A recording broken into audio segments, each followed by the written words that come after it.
السلام عليكم الخوت، نتمنى تكونوا ديما بخير.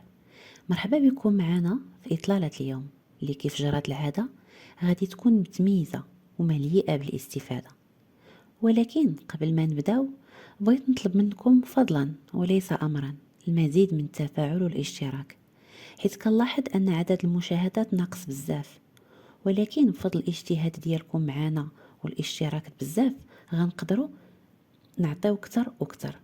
كنشوف انه حرام هاد المجهودات وهاد التعب في اعداد الحلقات واختيار المواضيع يضيع بحال هكا، حيت فريمون هادشي كيتطلب مجهود ووقت كبير. هذا علاش انا ثقتي بكم كبيره وعارفكم ما غاديش تخدلوني او تخدلوا القناه ولا تبخلوا عليها بالتفاعل او الاشتراك ديالكم، حيتاش صافي حنا ولينا اسره وحده. ما نطولش عليكم، نبداو على بركه الله. كيف ما كنعرفوا كلنا انه كيف كاين معشر وقبائل من الإنس كاين معشر وقبائل من الجن، وكيف البشر فيهم الملوك والخدام وفيهم الجن العادي.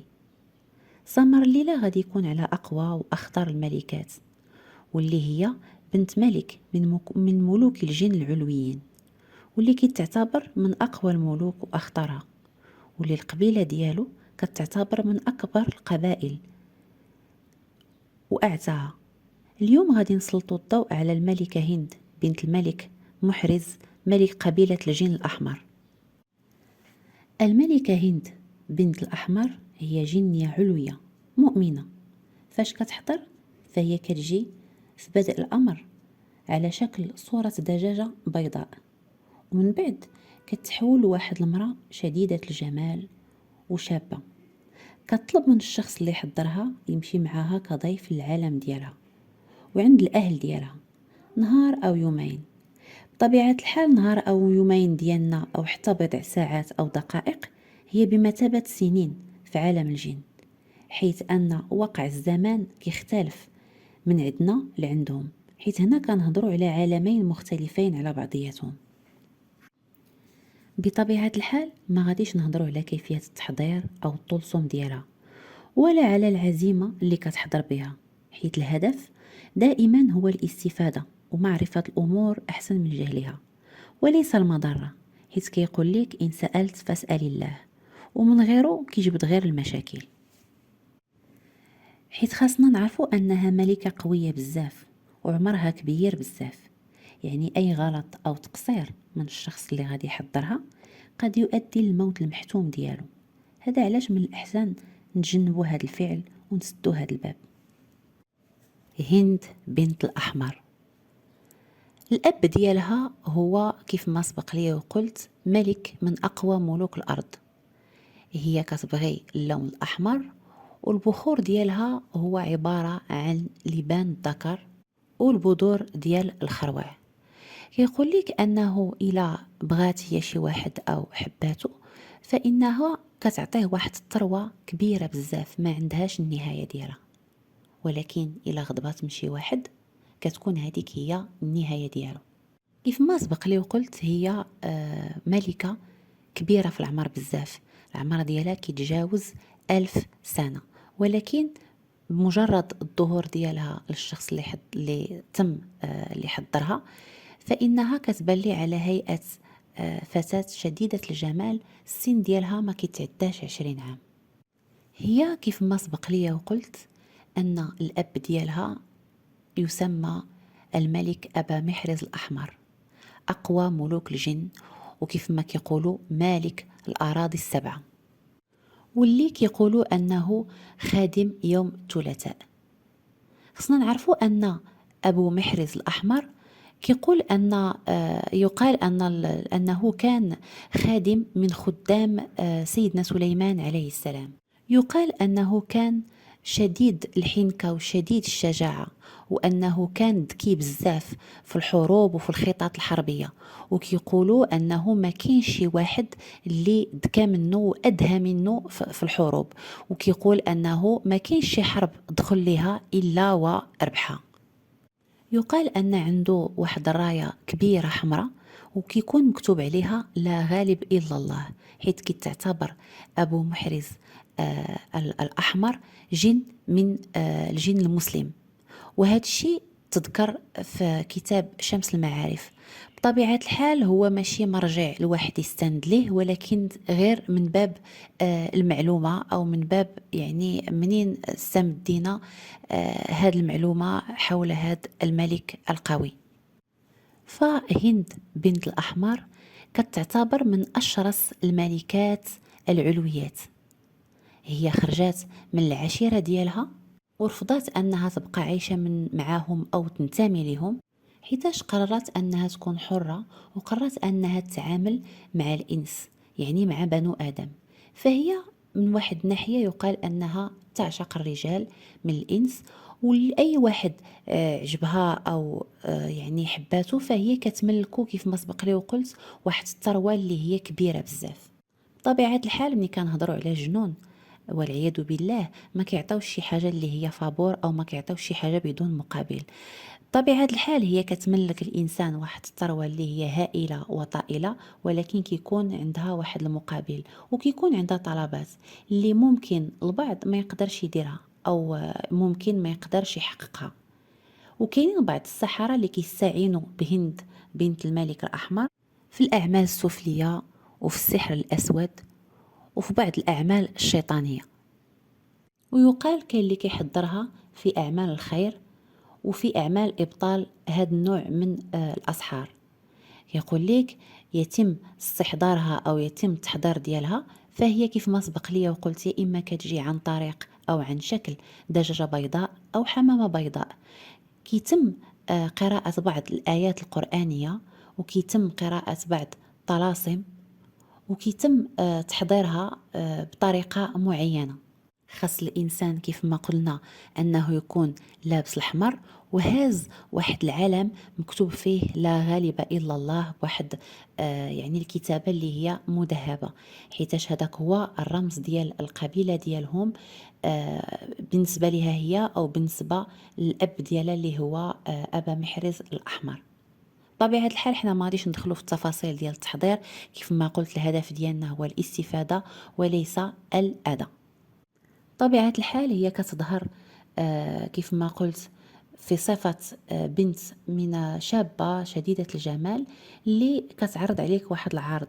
كيف ما قلنا أن ما كاينش شي حاجة عندهم بدون مقابل. أول عروض أنها كتطلب منك أنك تدوز معها 7 ليالي في العالم ديالها مع القبيلة والعشيرة ديالها. ما خصش الواحد يرفض، وما خصش الواحد يخاف منها، وإلا المصير ديالو كيكون الموت المحتوم أو الحماق بطبيعة الحال. وكاين اللي كيكون معاها في العالم ديالها وكطلب منه الزواج في انذاك، وما خش الواحد يرفض، فانه ليلى الواحد رفض مطلب من المطالب ديالها كيف سبق لي وذكرت غيكون المسار ديالو يا اما الموت يا اما الحماق.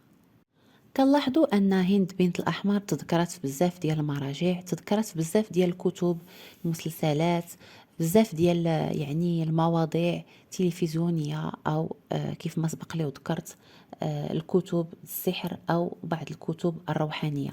ما كاين شي واحد اللي روى التجربه ديالو مني كيحضرها، ولكن الاغلبيه كيقول لك مجرد ذكرها او مجرد الواحد انه حاول يستحضرها او يقول الطلاسم ديالها فانه كيتعرض للاذى.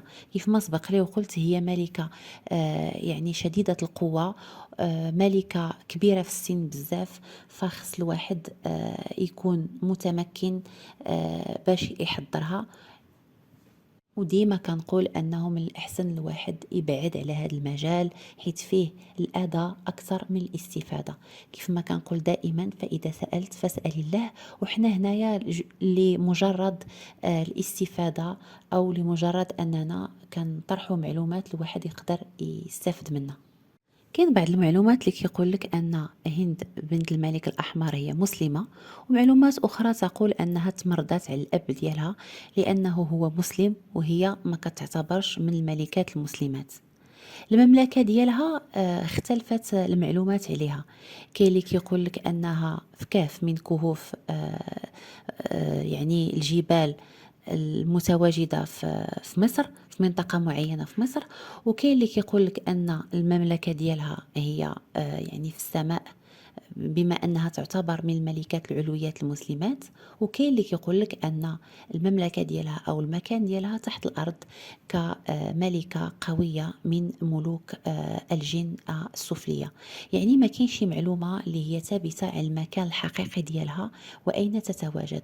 ومن الأحسن أن الواحد ما يبحثش على هاد الأماكن، حيث مجرد التواجد فيها كيسبب مشاكل ويقدر يسبب الحماق. وكنرجع وكنقول أن كاين بعض يعني الحالات اللي كيتخطف فيها بنادم وما كيبقى ليش الاثار في العالم ديالنا.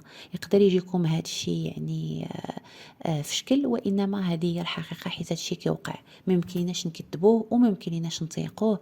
فكيف ما كنقول لك او كيف ما كنقول دائما، حنا هنا من باب الاستفاده وليس من باب الاذى. هند بنت الأحمر.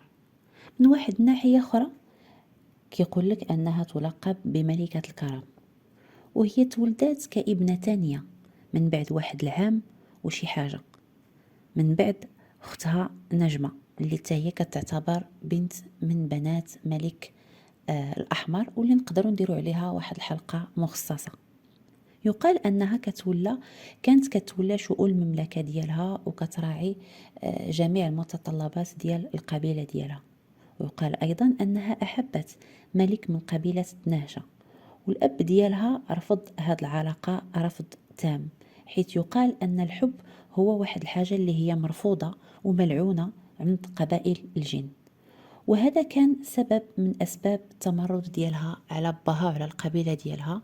ويقال أنه سبب من الأسباب اللي جعلها أنها تجي المملكة الإنس وتدخل في علاقات غرامية مع الإنس، لمجرد أنها ترفضت العلاقة ديالها والحب الأول ديالها مع هذاك الملك من قبائل النهجة. وشحال ما هضرنا على هاد الملكة غيبقى واحد الغموض كبير داير عليها، وما غاديش نقدو نوفيو حقها من المعلومات ومتسليط الضوء عليها، حيت شحال ما تعمقنا في هذا المجال غادي يجرنا الفضول المتاهات التحضير ديالها، واللي حنا باغيين نتفاداوهم لأقصى درجة. وغادي نختم وغادي نقول من الأحسن الواحد يبعد على هذا الباب، مزيان نعرفوا المعلومات باش نتفاداو ونجيو راسنا، حيتاش كيف ما كيقول الله سبحانه وتعالى ربي خلقنا وخلق الجن إلا العبادة ديالو لا أكثر. وديما كنقول المعبود الله وما كاين غير الله. كنشكركم على حسن الاستماع، وكنطلب منكم ما تنساوش المزيد من اللايك والاشتراك. وبطبيعة الحال غادي نتلاقاو في إطلالة أخرى، موضوع شيق كيف العادة والقاعدة. خليتكم على خير وتهلاو في راسكم، وشكرا بزاف. السلام عليكم.